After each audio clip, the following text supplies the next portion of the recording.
Good evening, everyone, and thank you for joining us this evening at the National Civil Rights Museum located at the historic Lorraine Motel in Memphis, Tennessee, for a special Black History Month book talk. My name is Ryan Jones, the Director of History here at the museum, and tonight the museum has the privilege of welcoming back Dr. Crystal Sanders, Associate Professor of African American Studies at Emory University, who will speak with us tonight on her most recent book, A Forgotten Migration: Black Southerners, Segregation Scholarships, and Debt-Owned Public HBCUs. Very spoken welcome to our MSCS teachers that are joining us today virtually and wherever you may be watching. Mrs. Dr. Crystal Sanders is an award-winning historian of the United States in the 20th century. Her research and teaching interests include African American history, Black women's history, civil rights history, and the history of Black education. She received her BA cum laude in history and public policy from Duke University and a PhD in history from Northwestern University. She is also the author of A Chance for Change: Head Start in Mississippi's Black Freedom Struggle. Everyone, wherever you may be, please join me in welcoming back Mrs. Dr. Crystal Sanders. Thank you so much, Mr. Jones, for that warm introduction. It is my absolute honor to participate in the National Civil Rights Museum's Book Talk series. As I often do, I would like to begin my remarks with a story. From 1946 until 1950, World War II veteran and Clarksdale, Mississippi native Aaron Henry flourished academically and socially at Xavier University of Louisiana, a private, historically Black Catholic university in New Orleans. Aaron Henry had managed to remain at the top of his class throughout the tenure of his studies and had been elected class president on more than one occasion. In his last 2 years of pharmacy school, he received tuition assistance from the state of Mississippi, which supplemented the financial support he received from the GI Bill. When he walked across the stage in June 1950, it was not lost on the soon-to-be 28-year-old that segregation made his life much more difficult than it had to be. Had he been white, he could have pursued pharmacy at the University of Mississippi. Yet segregation compelled him to study elsewhere. While having to leave the state for the same opportunities that white Mississippians had in state was bad enough, even graduating became an obstacle for the out-of-state student. Xavier required students to participate in commencement exercises in order to receive their degrees, but the New Orleans school's graduation exercises were the exact same day as the pharmacy board examinations in Oxford, Mississippi. The Mississippi native had every intention of practicing pharmacy in his home state, so missing the exam was out of the question. To be in two different states on the exact same day, immediately after walking across the stage to receive his diploma at Xavier, Henry caught a flight to Memphis, and then a friend drove him on to Oxford, Mississippi. He literally gets into the exam room minutes before they lock the doors. When the pharmacy board exam results were made public, Aaron Henry had scored the third highest grade.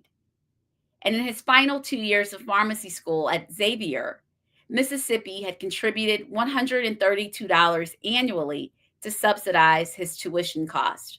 And I've put an arrow pointing to Aaron Henry's name and the amount of money he received in the 1948 and 1949 academic years. Henry would go on to be president of the Mississippi NAACP, using his pharmacy as the base of his civil rights operations or his civil rights work.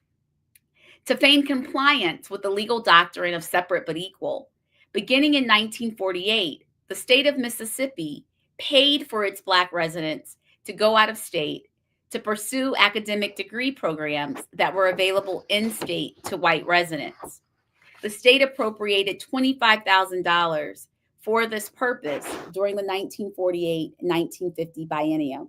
And so what you see on the screen is an archival document showing the amount of money that Aaron Henry received. And you see his name is among a list of names of Black Mississippians who received tuition assistance to go out of state.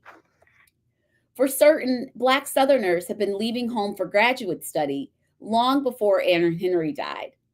For example, Virginia's Carter G. Woodson, the father of Black History Month, traveled from Virginia to Massachusetts to become the second African American after W.E.B. Du Bois to receive a PhD at Harvard University, doing so in 1912. We know that educator and North Carolina native Anna Julia Cooper traveled to Paris, where she received her PhD from the University of Paris in 1925. So it wasn't new for Black Southerners to leave home for post-baccalaureate degrees. What was new was Black Southerners pursuing graduate study with financial assistance from Southern state governments. Aaron Henry was one of the thousands of Black Southerners who took advantage of what I call segregation scholarships to pursue post-baccalaureate study in the North, Midwest, and West because their native flagship institutions denied them admission on the basis of race. I refer to the funds that these Southern state governments gave to African Americans as segregation scholarships because the entire point of the assistance was to preserve segregation. Missouri introduced this concept of giving African Americans money to leave home in 1921, and by 1948, 15 other Southern and border states had created their own segregation scholarship programs. What you see on the screen are a list of the 16 states that required African Americans to leave home for anything beyond the bachelor's degree. I've also listed the year in which these states created their segregation scholarship programs. What you'll see is that the states with the largest Black populations were the last states to make provision for graduate study for African Americans. The only Southern or border state that made no provision for graduate study for its Black residents was the state of Delaware. The arrangement of sending Black students out of state for the same educational opportunities that white students received in state was the brainchild of a Black man, Walthall Moore, who you see pictured on the screen. Moore's presence in the State House after he's elected in November of 1920 would set in motion several important educational changes for African Americans throughout the South. Prior to Moore's election, Missouri rarely provided its Black citizens with the same educational opportunities as its white citizens, a practice that helped to preserve segregation and the racial caste system that limited African Americans' social, political, and economic trajectories. Less than a month after taking office, Walthall Moore introduced a bill in the legislature seeking $1 million to improve higher education for African American residents of his state. The state's sole college for African Americans, at that time called Lincoln Institute, was a far cry in terms of funding, physical plant, and academic offerings from the well-funded flagship institution for white residents, the University of Missouri. So Moore's goal was to upgrade Lincoln and make it a Black university that would be the equivalent to the University of Missouri. He envisioned Missouri providing tuition assistance to African Americans who wished to pursue courses of study that were available at the University of Missouri, but were not yet available at Lincoln, to be able to receive tuition assistance from the state of Missouri. So I put a red arrow beside Section 7 of Walthall Moore's legislation. And Section 7 essentially says, until Lincoln is fully upgraded to be the Black counterpart of the University of Missouri, then the state of Missouri will pay for Black residents to go out of state. So when Walthall Moore introduced this idea of sending Black students out of state, he saw it as a temporary measure. He envisioned that it would take 7 to 10 years to upgrade Lincoln to become the Black counterpart of the University of Missouri. And during that 7 to 10 year period where Lincoln with seeing its academic offerings increased and seeing its physical plan expand, Black residents would have the opportunity to go out of state. Unfortunately for Walthall Moore and for Missouri's Black residents, his colleagues in the state house decided that it would be more beneficial and more economical to indefinitely outsource the state of Missouri's responsibility to its Black residents rather than invest large sums of money into Lincoln University. So, what Walthall Moore had created as a temporary arrangement becomes a long term solution to providing Black residents with the same educational opportunities that were available to the state's white residents. It's important to note that many states continued their segregation scholarship programs until the late 1960s, defying the historic 6-2 decision in the Gaines case, where the United States Supreme Court ruled that states had a responsibility to offer white and Black citizens the same education within their borders. So essentially, in 1938, the United States Supreme Court said that segregation scholarships were unconstitutional. The court border and southern states three options to meet their constitutional obligation.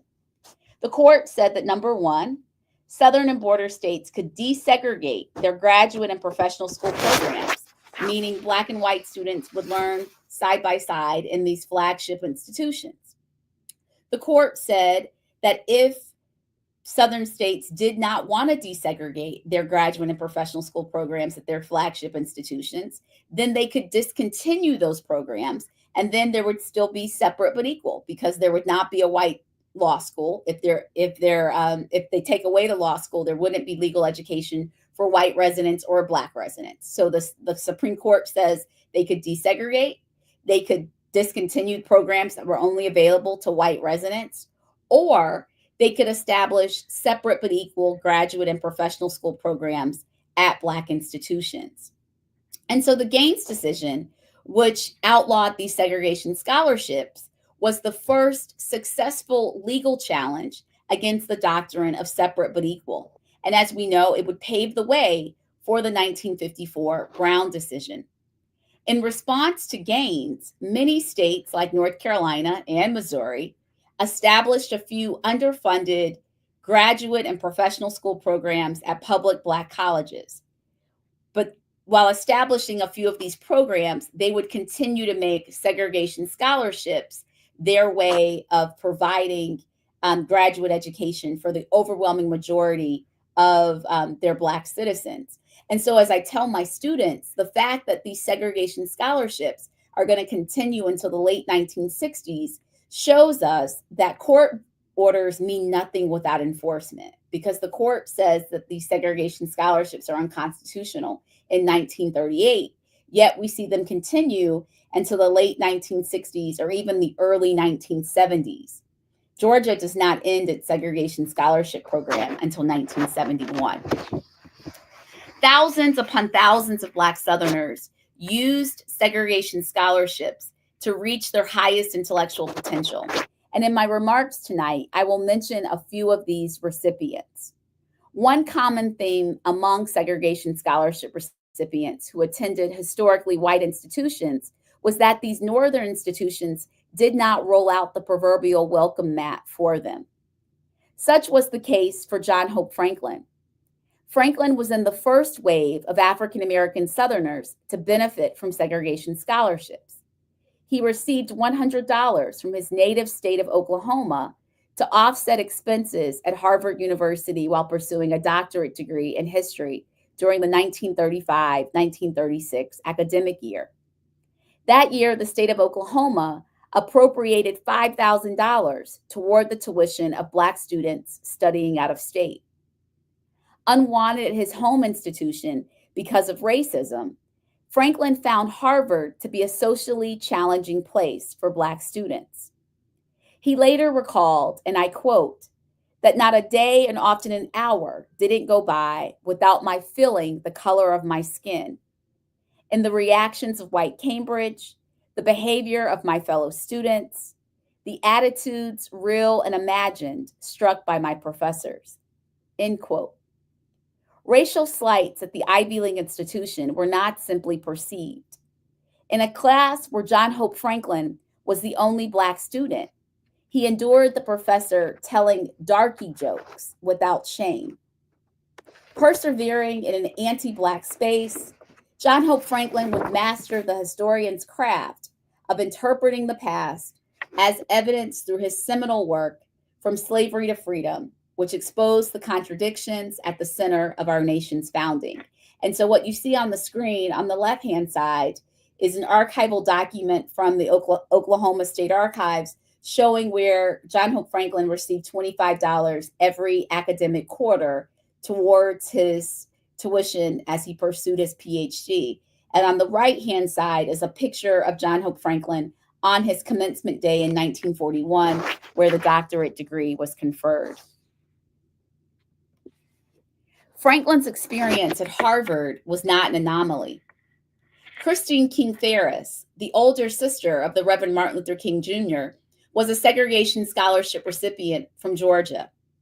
After graduating from Spelman College in 1948 with a degree in economics, she matriculated in the economics graduate program at Columbia University. She quickly learned that Columbia was no promised land. Years later, she asserted that her time at the Ivy League institution was the worst time of her life. While the library was second to none and the campus was full of manicured lawns, she found the classroom hostile.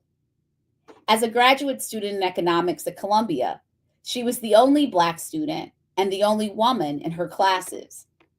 One of her professors, a white male, never acknowledged her raised hand or answered her questions. Those who received out-of-state tuition assistance routinely faced racial discrimination and social ostracism while studying in institutions outside of the South. After they graduated, these same institutions refused to hire them. As scholars have pointed out, historical narratives of the Great Migration have tended to obscure the entrenched realities of Northern racism.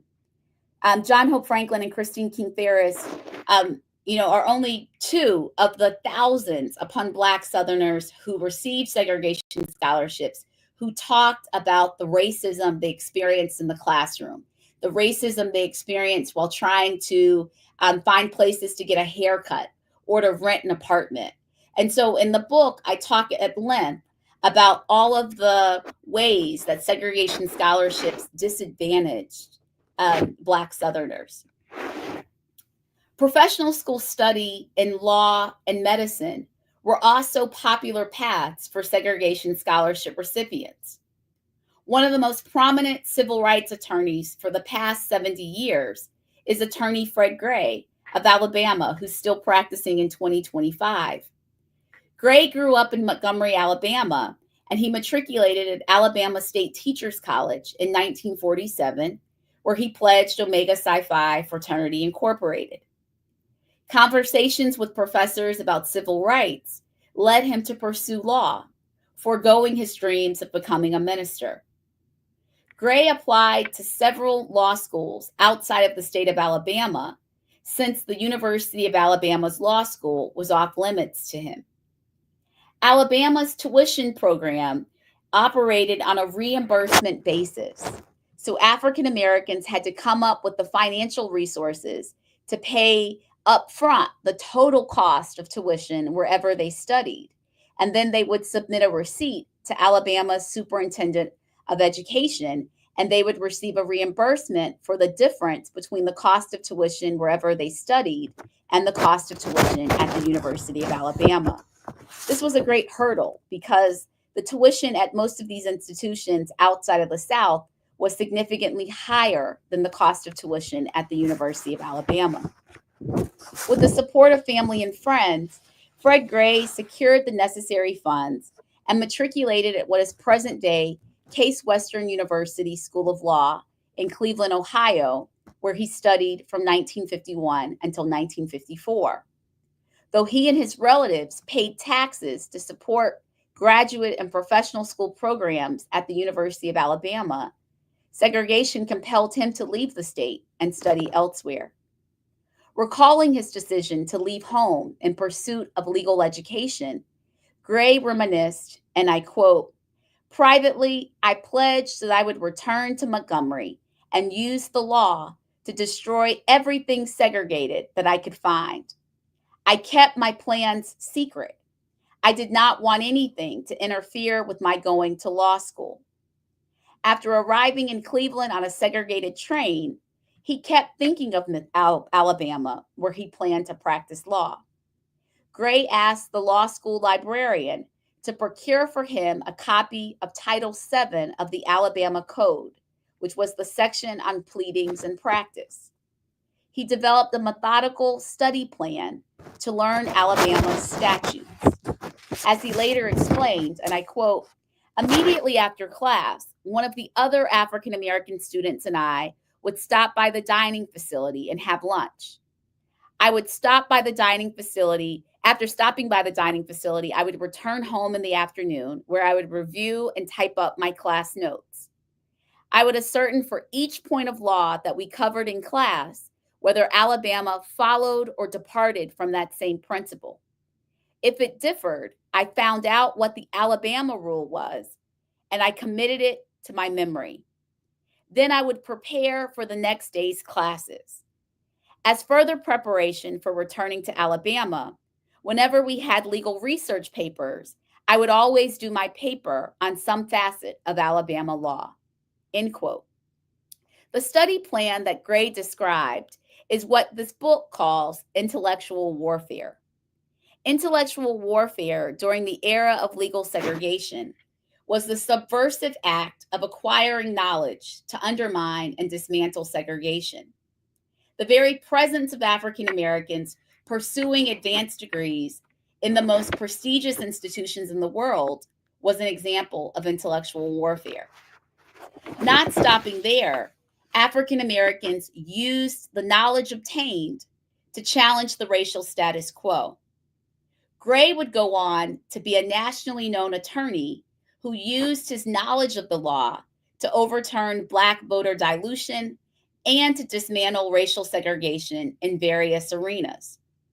He represented Rosa Parks when she refused to give up her seat on a Montgomery City bus in 1955, which was 1 year after he graduated from law school.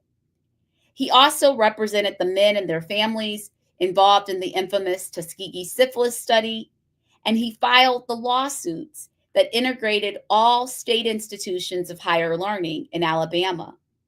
He also filed the lawsuits that desegregated 104 of the 121 elementary and secondary school systems in the state.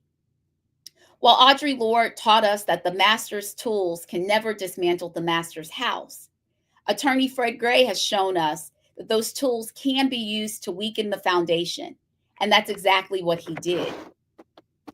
In the arena of medicine, those who made the best of a bad situation and relocated out of state had to learn the rules of traveling while Black to avoid humiliation or physical harm.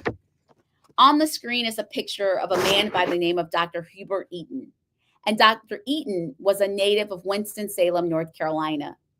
Using a segregation scholarship from the state of North Carolina, he attended medical school at the University of Michigan. He recalled making 25 round trips by bus between Ann Arbor, Michigan, and Winston-Salem, North Carolina, between 1938 and 1942 while in school. Segregation laws required him to move to the back of the bus when he entered the state of Virginia. So whenever he was coming home to visit family or for the holidays, he could sit anywhere on the bus that he wanted. But as soon as that bus crossed the Mason-Dixon line, the bus driver would pull over and make all of the Black passengers move to the back of the bus. And he recalled what a degrading this experience was for him and the other Black passengers. Many of the segregation scholarship recipients who traveled by railroad car talked about several railroad lines refusing them service in the dining car of those railroads. So oftentimes, traveling while Black, even in 2025, can be dangerous. But for these segregation scholarship recipients traveling while Black during the age of Jim Crow, This was an experience in racial humiliation. While segregation scholarships helped to create a strong and vibrant Black professional class throughout the South, not everyone with aspirations benefited from them. Some African Americans turned down the financial assistance. For example, Medgar Evers desired to study law in his native state of Mississippi. He applied to the historically white University of Mississippi School of Law in 1954. Before outright denying him admission because of his race, state officials offered him a segregation scholarship. Evers declined the money because he wanted a legal education in the state where he planned to practice law. Other African Americans did not have the benefit of segregation scholarships because of racist schemes by scholarship administrators or Black college presidents who often had a say in who received funding. In the rare event that a public Black college offered the same academic program as its white counterpart, or school officials asserted that the programs were the same, Black Southerners could not receive tuition assistance. Such was the predicament of Vicksburg native Merle Beasley, who would go on to be Merle Beasley Evers. She finished high school in 1950, 2 years after Mississippi established its segregation scholarship program that allowed Black Mississippians to pursue either undergraduate or graduate degree programs outside of the state if those programs were offered at the University of Mississippi, but not offered at Mississippi's public Black colleges. Evers planned to attend Fisk University with a segregation scholarship where she wanted to study music. Mississippi's Board of Higher Learning that controlled the segregation scholarships required Black residents to confirm that none of the state's public Black colleges offered the degree program that they wanted to pursue before they were eligible to receive a segregation scholarship.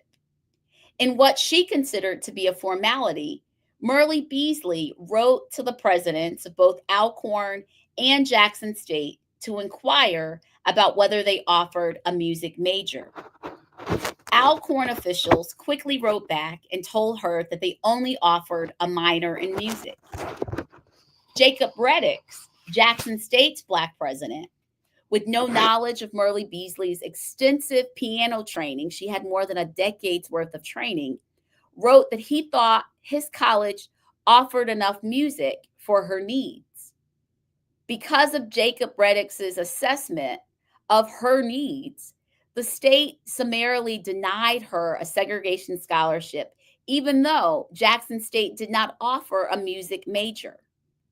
Disappointed and feeling cheated, Evers enrolled at Alcorn, where she declared education as her major with a minor in music.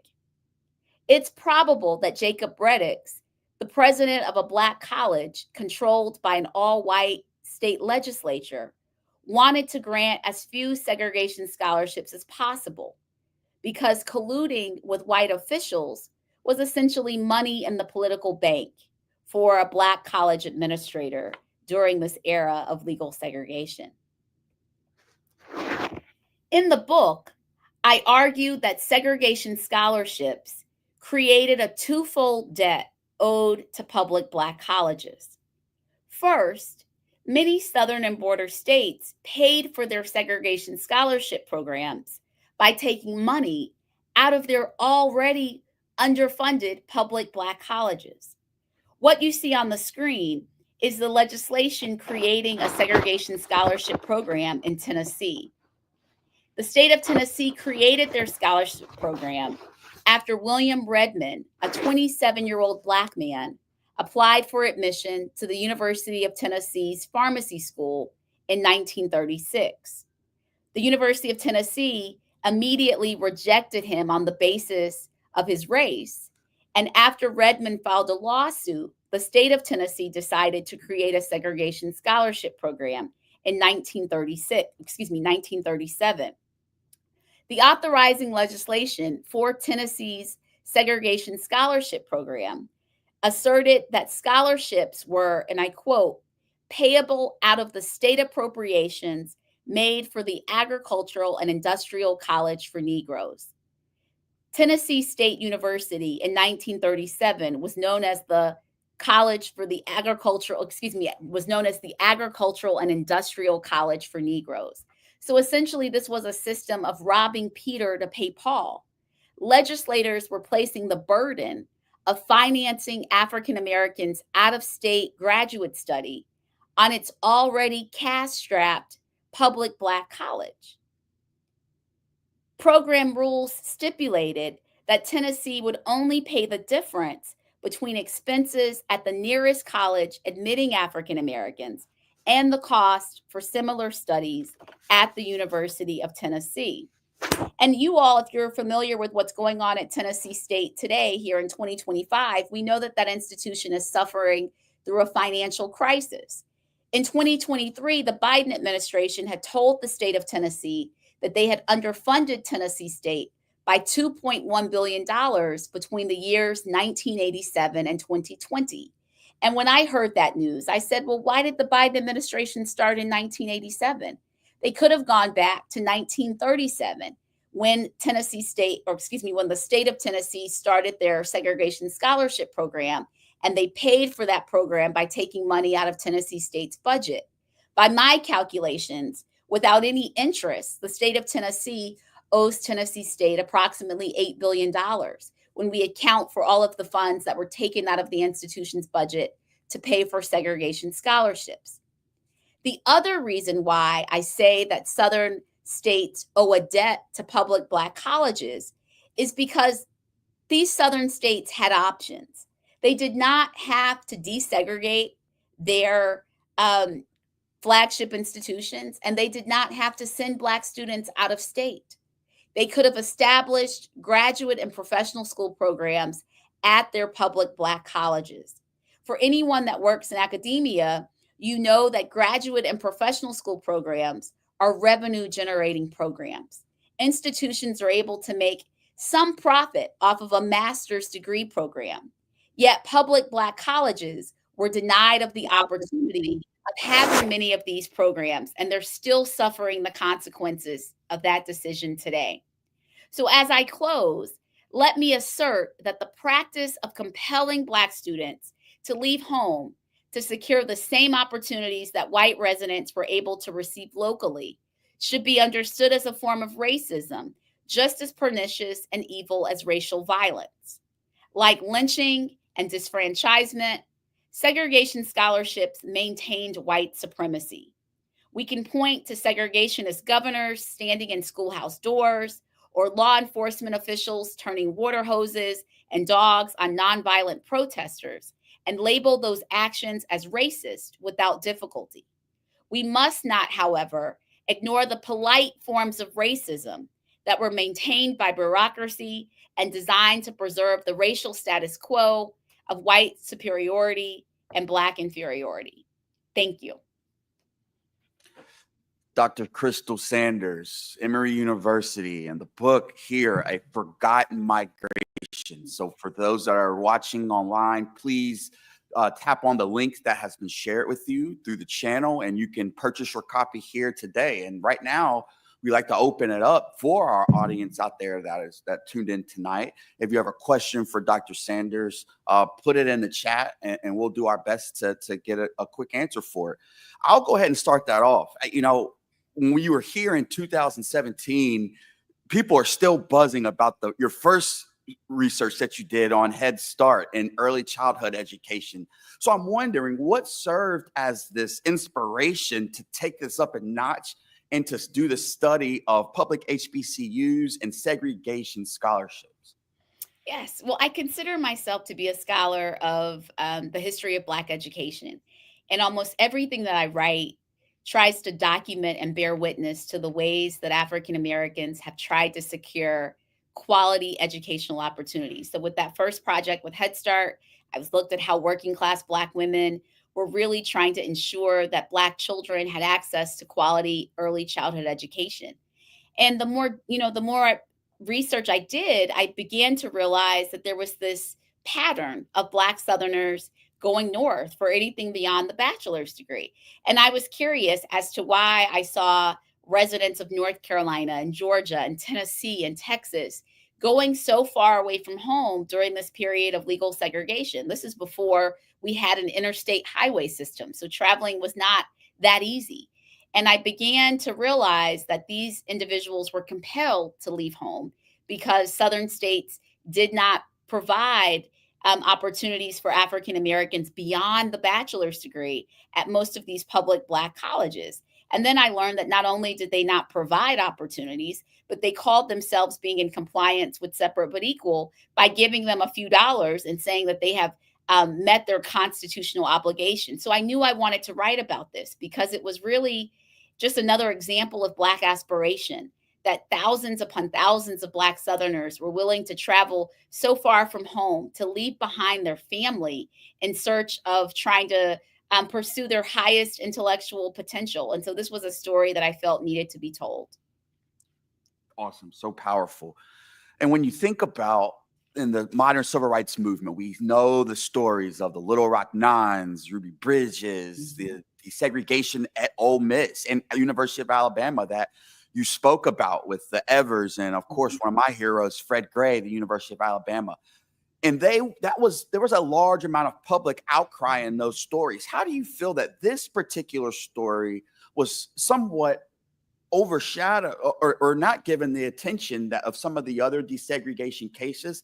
And how is that so important in our current society today? Well, number one, yes, I'm still puzzled as to why the story of segregation scholarships has been so understudied. I mean, really, I believe that perhaps it's been understudied because Southern governments don't necessarily want to shine a light on this part of their histories in the sense that this was a blatant violation of the Constitution. I mean, this is not separate but equal. This is separate and non-existent. That there was this denial of post baccalaureate opportunities for Black Southerners. And really, not only is it a blatant constitutional violation, but it just shows that there was a disregard for ensuring that African American communities had equal access to medical education, to legal education, to pharmacy schools. And so it really was a stunning, right, of creating a Black professional class. And I think it's important that we tell this story now because number one, I think it's inspirational to see the lengths that people like Mrs. Christine King Ferris and attorney Fred Gray went to reach their highest potential. Hopefully, that's going to inspire current generations of students to realize that the challenges they are facing right now are not challenges that people in the past did not have to overcome. But number two, it's important that we talk about this because we know that many of our historically Black colleges are facing financial crises right now. And oftentimes, the media would have us to think that these crises are of their own making, that this is an issue of poor governance. But time and again, when I look at many of the institutions that are suffering from financial shortfall, these are the same institutions whose budgets were rated to preserve segregation.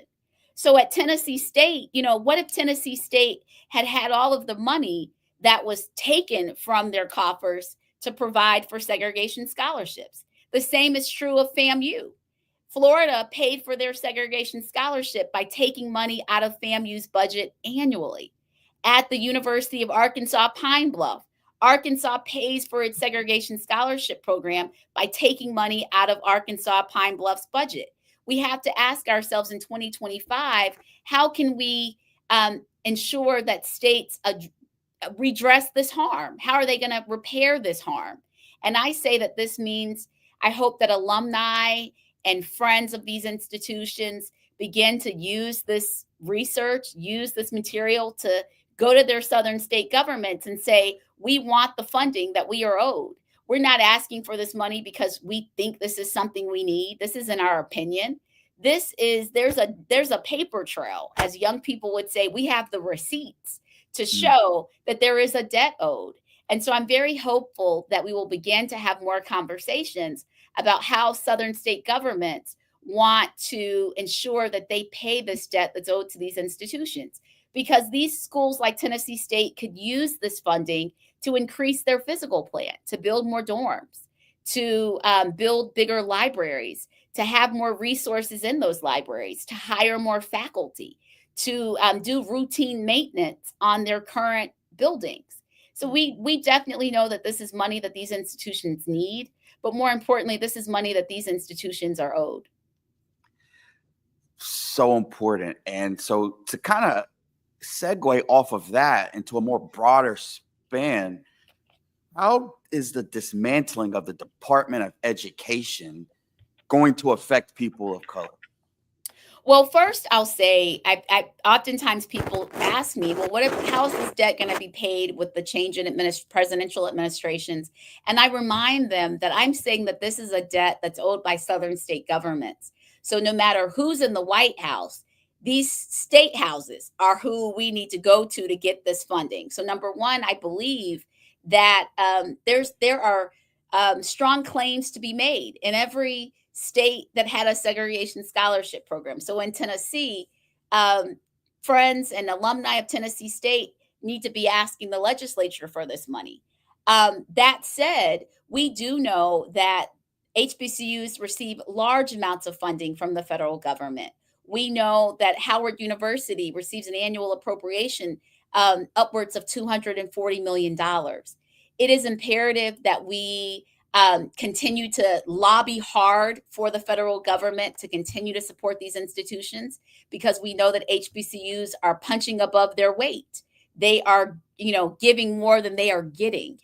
We know that HBCUs are turning out generations upon generations of students who are ready to, positively influence every arena, really not just in the United States, but throughout the world. I did catch a little bit of the hearings today as the nominee for Secretary of Education was being questioned on Capitol Hill. And I was happy that several senators did ask her about her support of HBCUs. And she did pledge today that the federal government would continue to be a friend of these institutions. So I hope that we will see that promise lead to continued funding for these schools. So I'm hopeful that the Department of Education is not dismantled. And I'm hopeful that the federal government will continue to recognize the worth of these institutions and not just fund them, but give them more money than they've ever gotten before. Now, that is to be seen. Yeah. And I'll take one more question. What would you say, in all of your incredible, distinguished research and scholarship, what would you say to that 17, 18-year-old graduate who's going to these campuses nationally and they've got several HBCUs on their list? What advice would you give to them, knowing that the power of HBCUs in our history, the types of individuals that come out of that, the Dr. Kings, like you said, and so many other incredible African Americans in the 19th, 20th, and 21st centuries? What's your advice to them in the state of HBCUs today?